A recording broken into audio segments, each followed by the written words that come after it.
वर देवाधिदेव महादेव के सिवा कोई नहीं दे सकता, क्योंकि उनके बेटे ने भी मुख मोड़ लिया था। ज्ञात है आपको? जब गणेश जी महाराज प्रथम गिनती में आ गए थे और माता जगत जननी जगदम्बा ने भगवान शिव से कह दिया था, देवाधिदेव महादेव आपने गलती कर दी कि गणेश जी को प्रथम गिनती में कर दिया।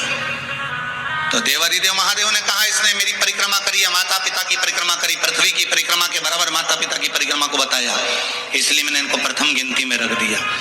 तब माता पार्वती जी बोली, गणेश जी चूहे पर गए थे, कार्तिकेय मोर पर गया था, गणेश जी ने चतुरता करी, अपने माता पिता की परिक्रमा कर ली, और एक बेटा जो मोर पर बैठकर परिक्रमा करने गया है वो आएगा तो दुखी होगा, आपने तो ये गलती करी।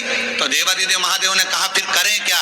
इतने में माता पार्वती ने कहा देवाधिदेव महादेव से, भोलेनाथ आपने अपने पुत्रों के सम्मुख में एक गलती कर दी कि एक बेटे ने बुद्धि का परिचय दिया और उसको प्रथम बना दिया, और दूसरा बेटा अपने शरीर से परिश्रम कर कर परिक्रमा कर कर आ रहा है, उसको प्रथम नहीं बनाया।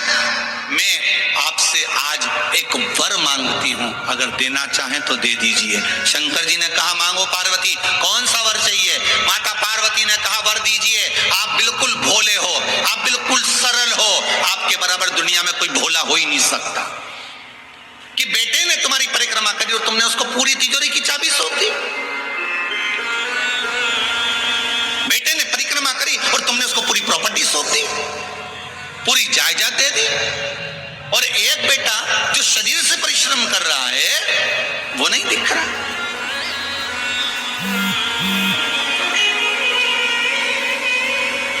दो बेटे, एक फोन पे लगा रहे, सारा व्यापार फोन पे, हाँ माल भेज देना, हाँ ऐसा कर लेना, ऑफिस में बैठा बैठा लिखा पढ़ी करता रहे, ऑफिस में बैठा बैठा काम करता रहे, और एक बेटा इंदौर जा रहा है, पुणे जा रहा है, मुंबई जा रहा है, यहाँ जा रहा, वहां जा रहा, वहां पहुंच रहा, वहां कर रहा। माता पिता की निगाह में कौन सा बेटा ज्यादा काम करता दिखेगा? बोल दो रीजी जी, अरे बोलो बोलो, तुम तो बोल, पीछे बैठो तो निमाड़ी हो, या तो मिर्ची के लिए बोल दिए तो भाई बोलवा में कहीं जाए, तुम घबराना नहीं, तुम तो बोलो। सबको क्या लगेगा, ये बेचारा वहां जा रहा है, वहां जा रहा है, घर छोड़ रहा है, परिवार छोड़ रहा है, काम तो सारा यही कर रहा है, और दूसरा वो तो मोबाइल पे लगा। और एक अगर मोबाइल पर लगा हुआ है, बैठकर ऑफिस संभाल रहा है, वो भी अपना बुद्धि का परिश्रम कर रहा है, तो दूसरा भी चल फिर कर परिश्रम कर रहा है। परिश्रम में दोनों कम नहीं है, ये माँ जानती है। इसलिए माता पार्वती ने कहा कि वो शरीर का परिश्रम कर कर आया और इसने बुद्धि का परिश्रम करा, तुमने प्रथम स्थान दे दिया। माता पार्वती जी कहती है, भोलेनाथ एक वर दे दीजिए। शंकर जी ने कहा, मांगो क्या चाहिए? बस वर इतना सा दे दीजिए, आज के बाद कभी तुम्हारी परिक्रमा नहीं हो, आज के बाद तुम्हारी कभी पूर्ण परिक्रमा नहीं हो। अगर कोई पूर्ण परिक्रमा करेगा तो उसका करा हुआ सारा पुण्य समाप्त हो जाएगा। शंकर जी ने कहा, तथास्तु। भोलेनाथ बोले, तथास्तु। इसलिए पार्वती ने कहा, आपकी आधी परिक्रमा होगी, जहां से चले थोड़ी दूर तक घूमे, जहां से जल निकलता है उसको पार नहीं किया गया, वापस घूमकर वहीं से आ गए, आपकी आधी परिक्रमा होगी। क्योंकि आप भोले इतने हो, कोई परिक्रमा लगाकर चले गया तो तुम दे दो। तुम्हारे तो वचन, लंका अधिपति रावण ने आकर कह दिया था कि प्रभु सोने की लंका दे दो, दे दी। एक दिन उसने कह दिया पार्वती जी को दे दो, निकल ले जा।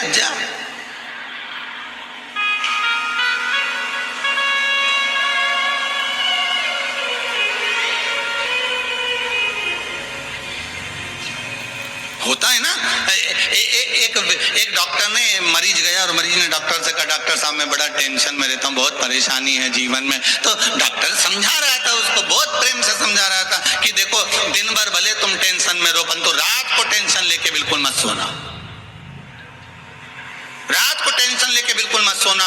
तुमसे निवेदन है, दिन भर कैसे भी रहना, पर रात को टेंशन लेके मत सोना। तो मरीज बोला, फिर वो टेंशन को मायके भेज दूं क्या? मतलब टेंशन कौन थी?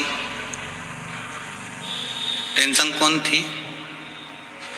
उसको मायके भेज दूं? तो डॉक्टर बोला भैया तू अपने घर जा, मेरी लड़ाई मत करा देना, तू अपने घर जा। मांगा देवाधिदेव महादेव, वही बात सामने जो प्रश्न था ना एक सम्मुख में कि भाई चूहेदानी में चूहा सोता है, साबुनदानी में साबुन, फिर मच्छरदानी में इंसान क्यों सोता है? तो गुरु ने मच्छर से कहा उसका केवल एक कारण है कि ये काम, ये लोभ, ये विषय, ये आसक्ति, ये वासना, ये तृष्णा के मच्छर अंदर प्रवेश ना करें, इसलिए शिव महापुराण रूपी ज्ञान की मच्छरदानी लगाकर चैन की नींद सोइए। ये प्रवेश नहीं करें। मनुष्य सेफ्टी के लिए, अपने लिए सेफ होकर ज्ञान की मच्छरदानी में सो।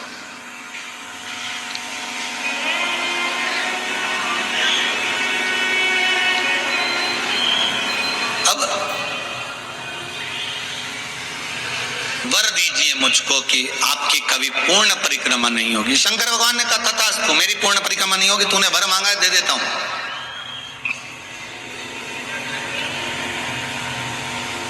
कार्तिकेय जी आए, कहा पिताजी मैं परिक्रमा कर कर आ गया हूं। पिताजी ने कहा ठीक है। इतने में गणेश जी बोल दिए प्रथम गिनती में मैं गिना जाऊंगा, क्योंकि मैंने माता पिता की परिक्रमा करी है। क्रोध आ गया। कार्तिकेय जी उसी समय पर समझाए भोलेनाथ जी, खूब समझाया माता पार्वती जी ने, और कार्तिकेय नहीं माने, और कार्तिकेय श्री सेलम पर चले गए, और श्री सेलम पर जाकर कार्तिकेय बाबा का मल्लिकार्जुन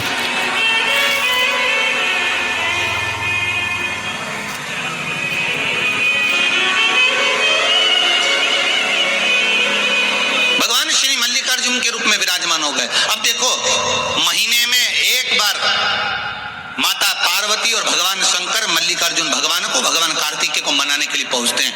प्रत्येक महीने में भगवान शंकर और पार्वती वहां पहुंचते हैं कार्तिकेय जी को मनाने के लिए कि कार्तिकेय जी रुष्ट होकर चले गए। वही प्रश्न माता वृंदा कर रही है भोलेनाथ के सामने, भगवान नारायण के सामने। एक परम भगवदीय वैष्णव दूसरे वैष्णव से प्रश्न कर रहा है कि माँ जब बच्चे को जन्म देती है, माँ जब बेटे को जन्म देती है, तो बेटा अपने माता पिता से मुख क्यों मोड़ लेता है? उसका कारण क्या है? क्या कारण?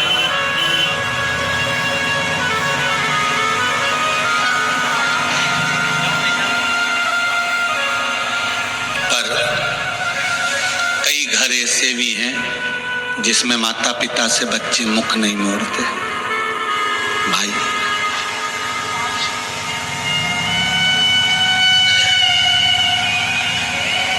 कई घर ऐसे भी हैं,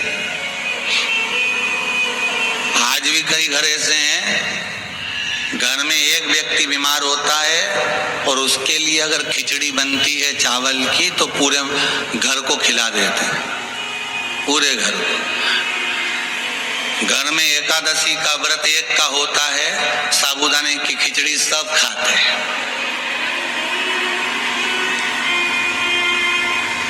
इसी से नजर आती है कि एकता कितनी अपने घर में हो। इसी से नजर आती है कि व्रत एक का और निपटा सब रहे। इससे समझ में आ जाता है कि हाँ ठीक है।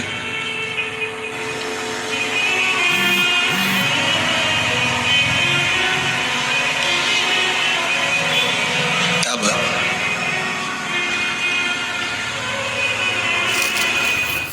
ऐसा नहीं कि सभी घर में, वृंदा का जो प्रश्न है बड़ा सुंदर प्रश्न है कि माता से पिता से बच्चा मुख क्यों मोड़ लेता है? जिसको दूध पिलाया, जिसको जन्म दिया, जिसको सम्मुख रखा, वो मुख क्यों मोड़े? शिव कह रहे हैं ऐसा नहीं। वृंदा देवी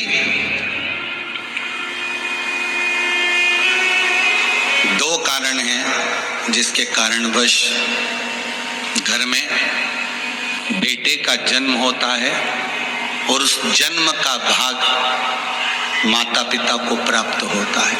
दोनों बातों को अच्छे से समझ लीजिएगा कि घर में एक बेटा एक बहू आपकी सेवा कर रहे हैं और घर में अगर बेटा बहू आपकी सेवा नहीं कर रहे हैं तो उसका फल क्या है। माता वृंदा ने कहा कि माँ जब दूध पिलाती है, माँ अपना रक्त दे देती है, तो फिर बच्चे मुख क्यों मोड़ लेते हैं। शंकर जी कह रहे हैं सुनो वृंदा, ये गौ सेवा का भाग है। धेनुमानस में, गरुड़ पुराण में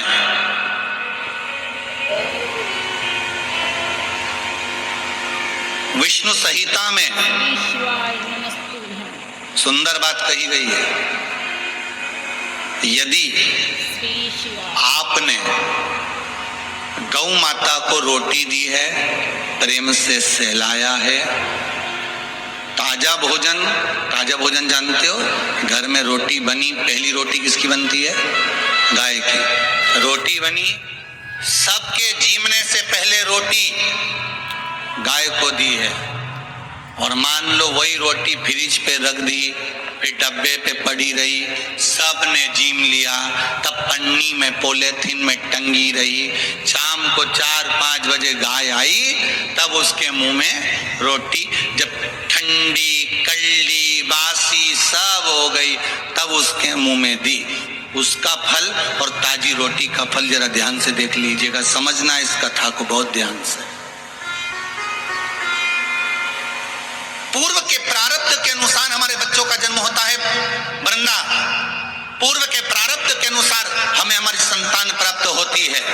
अगर किसी गौ माता की सेवा करी है, गाय को एक रोटी दी है, गाय को चारा दिया है, गौ माता की सेवा करी है, किसी की सेवा में अगर तुम लगे हो, किसी जीव को, चाहे वो चींटी हो, चाहे वो कौवा है, चाहे वो पक्षी हो, चाहे वो पशु हो, किसी जीव को अगर तुमने ताजा भोजन दिया है और उसकी सेवा प्रेम से करी है, तो तुम्हारे घर में जो बेटा जन्म है, तुम्हारे घर में जो बहू आती है, वो तुम्हारी सेवा में तल्लीन रहती है महाराज। और अगर तुम्हारे दरवाजे पर गाय आई, तुम्हारे दरवाजे पर जीव आया, तुमने एक बार रोटी दे दी और रोटी देने के बाद दूसरी बार उसको डंडा लेकर भगा दिया, तुमने गाय को ढप मारकर भगा दिया, गाय दरवाजे से भूखी चली गई, कहीं तुमने डंडा मार दिया, कहीं उसको अपशब्द कह दिए, कहीं चिल्ला के बोल दिए खाओ, अभी तो दी थी रोटी,